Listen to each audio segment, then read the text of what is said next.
Oh man, we're gonna rustle some feathers on this one today. I guess let's hop in.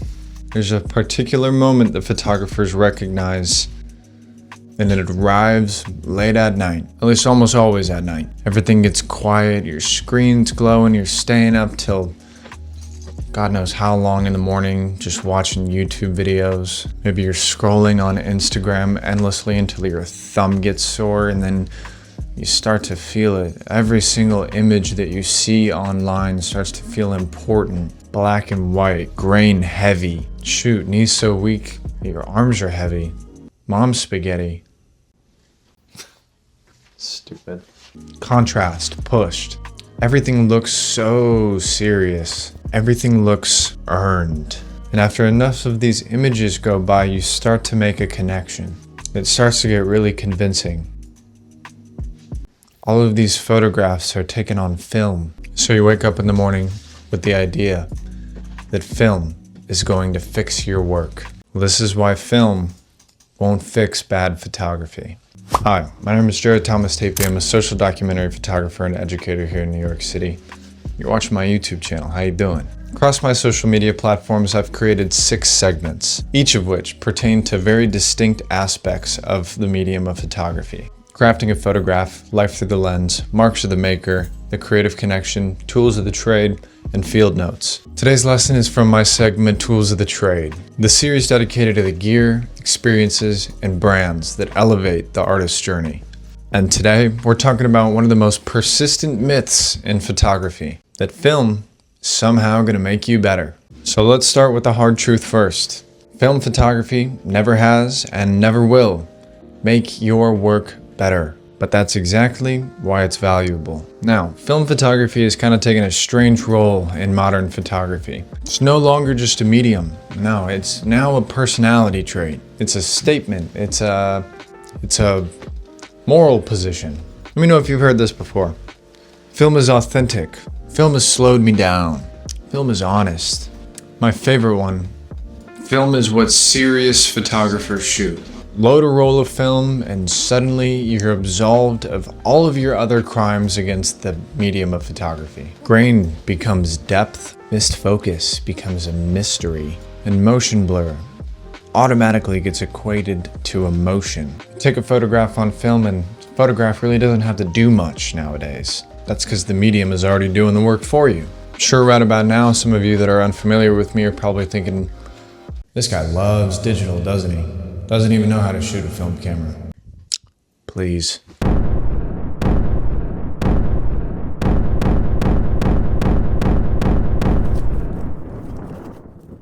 Film is mainly what I shoot on. I love working with my film lab, Nice Film Lab over in Brooklyn. I care about the physical process of film. I love shooting film. But this video is an argument against film.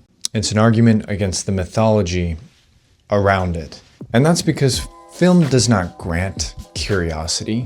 Film doesn't teach you taste. It doesn't just randomly whisper to you when you load in a new roll that now you see better. Just like digital, it simply records what's in front of you. I know you've heard this one before. Some new pretentious film shooter saying, film just forces you to slow down. And you know what? Given the benefit of the doubt, it's true in a way. But it's kind of in the same way that sitting in traffic forces you to think about your life decisions. That sort of slowness is just kind of built in, but meaning is not. Because I've never really understood that.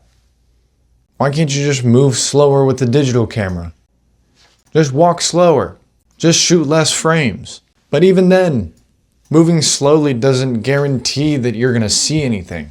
You can wait patiently and frame intentionally and still miss the shot. I've done it.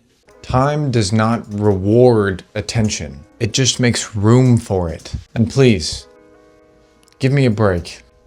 Film does not create discipline.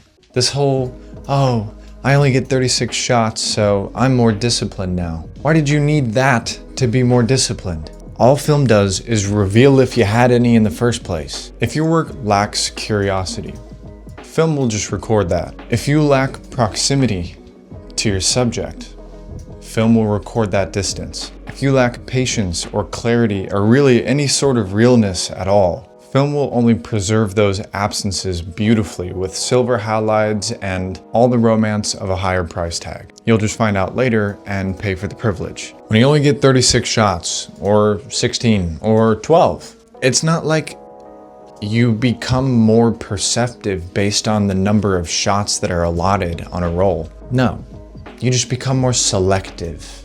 And film does do a very good job of keeping you selective in ways. What you choose to photograph and what you actually notice and what you're willing to ignore. But I don't think that has anything to do with the camera, and it has everything to do with the way that you see. What I find reassuring about film is that film doesn't flatter. It doesn't rush to reassure you that you're making meaningful work. And it doesn't pretend that effort equals insight. It just sort of shows you in slow motion exactly what you brought to the moment and exactly what you didn't. What film really removes is the illusion that volume equals effort. You can't just hold down a shutter and spray your way toward meaning. And you can't confuse productivity with engagement. Best of all, you can't mistake having many images with something to say. The medium just refuses that bargain outright. Now let's talk about grain, because this is something that I personally do love. If you look back on almost every single one of my images, it's grainy, dude. That's just how I've always shot. That's how I've always seen my photographs. And if that's the way that you shoot too, c'est la vie. But if you're adding more grain because you think that grain is going to make your image better because it looks more nostalgic and you don't understand how the grain gets there in the first place, you're using it as a crutch. I don't pretend to think that because my image has grain on it that it means that it's meaningful. Sometimes I look at some of my images and there's grain on them and they're just awful. You know what I mean? But nowadays, grain has been treated like a shortcut to meaning. What does grain mean? Tell me. You know, you add some grain to an image and all of a sudden it feels important, even if nothing actually happened. A photograph that might otherwise register as flat and maybe boring, non-committal, can pass for something felt once it's been softened or distressed or with grain. It's as if grain has smoothed over indecision, and it's kind of blurred the line between intention and accident. And as long as no one looks too closely, everyone just kind of nods their head and plays along. So, as an avid grain user, for well over 10 years now, more than that, let me be the first to tell you, grain does not add depth, it adds texture. And texture without substance is just decoration. Depth comes from decisions, where you stood, why you stayed, and what you chose not to photograph. Those decisions might not always be visible, but they are important. Film doesn't make those decisions for you though. It just records them. But this is where film becomes useful, not as some savior for your work, but as a teacher. And that's because film removes any escape routes. Can't overshoot, can't check the back of the camera, and usually you can fix it later. That's why I think I like it so much, because it refuses to reassure you. It refuses to tell you immediately whether you did well or not. It refuses to soften the blow of a bad shot by providing instant feedback. No, the image will arrive later than you want it to, unchanged by how badly you wanted that photograph to work or not. Film asks one very simple question. Were you paying attention enough? Not watching, not waiting, but paying attention. Do you have a good understanding of the light? Did you notice that small gesture? Are you in tune with your instincts? For photographers willing to sit with that question, film stops behaving like an aesthetic choice and starts behaving more so like a mirror. It reflects your habits back at you without any sort of commentary or backlash. It shows you how often you hesitate, where you default to, what you avoid. It doesn't argue, it doesn't reassure. It literally just tells you what you did. I think that that's why film remains such a powerful tool, not because it's romantic or difficult or historically significant, but because it's fundamentally indifferent to your intention. It could care less about what you meant to do. Film doesn't explain itself in the way that digital photography so often does. Some of the worst photographs ever made were shot on film. Earnest, poorly seen, emotionally vacant images. None of those really benefited from the mythology that is film photography. And at the same time, some of the most prolific, well-known images that have swayed public opinion today were shot on film. Images that altered public consciousness, ones that reshaped politics, or just simply told the truth without flinching. Some of those were made on film. The thing is, though, is that film didn't elevate that work. Endurance did. Relevance did. Film simply happened to be the only thing that was available during that time period when these photographs were taken. To confuse the tool with the outcome is to misunderstand both. Film doesn't separate good from bad. The artist did. If anything, what film actually does is create accountability. Maybe that's because every frame costs something, and I'm not talking just money, I'm talking attention. You feel the decision, you feel the commitment, and there's no immediate correction. All you've got are your consequences at the end of a roll. So here's the part that really matters. If film photography could save bad photography, we'd be in real trouble, because that would mean that growth and success could be outsourced, that seeing could be purchased. Thankfully, it can't. Film meets you exactly where you are. Your skill level, your attention span, all of your good habits and all of your bad habits. And it records that without commentary. And I think that that honesty is pretty fair. For everyone hoping that this medium will just do the work for you, let me be the first to tell you that it's just going to become an expensive reminder that tools don't replace attention, and that seriousness can't be bought in installments. Film doesn't punish you for that misunderstanding, it just sort of refuses to participate in it as a whole. So do I think that film is pretty kick-ass?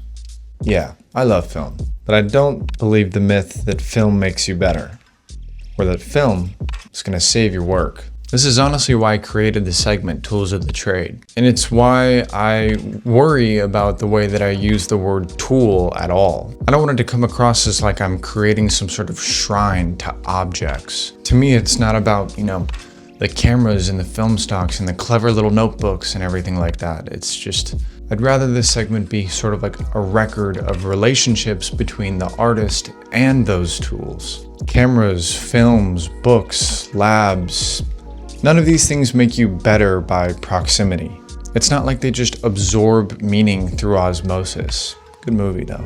Owning the right tools does not confer seriousness, and owning the correct tools does not absolve you of the actual work that needs to be put in to become an artist. Film isn't here, first of all, it's always been here, but film isn't here to save photography. And it never was. If it is here to do anything, it's here to slow down the lie that photography ever needed saving in the first place. And that's because the medium of photography has never been threatened by the advancement of technology. It's never been threatened by speed or access. It's only ever really been weakened by impatience, by this weird spectacle that is the mythology behind film. Good photography has survived every wave of technological advancement the same way that it always has. And that's through presence rather than performance, through a little bit of patience rather than urgency, and through people who have stayed longer than necessary and paid attention to the world around them.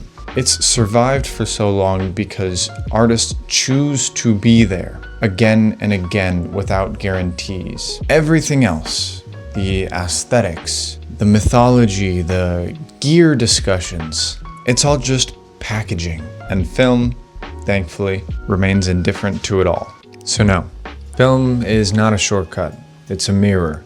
And the question's pretty simple. What's it reflect back at you? So, to reiterate, film won't save your photography, but if you let it, it'll show you exactly what needs saving. Rightio guys, that's going to be it for today's video. I hope that you enjoyed this lesson of tools of the trade. I hope that I wasn't too hard. I'm very passionate about film and I love shooting with film, but I shoot with digital too. A camera's a camera. Medium's a medium. I don't give a fuck. Whatever black box is able to make the image happen, I'm happy with it. I just think that there's a lot of mythology around film and its current medium, and I wanted to address some of those. So I hope that it kind of opened your mind up to the different possibilities of what film could be for you. And if you're interested working in film, I think that you should chase that, but don't think that that's going to make your work any better. Speaking of which, if you are getting into film, you can use my code with Nice Film Club to get 10% off your order. It is NFC Jared right here. Get 10% off your order at Nice Film Club whenever you go and develop with them, and it's on me. So you can find me on Instagram at Jared Tapey. You can find me on TikTok at Jared Thomas Tapey _. You can find me on Substack, where there's a coordinating article with this video at The Creative Connection. I don't really think there's anything else to say other than get out there and get shooting, keep moving forward, and I'll see you on the next one.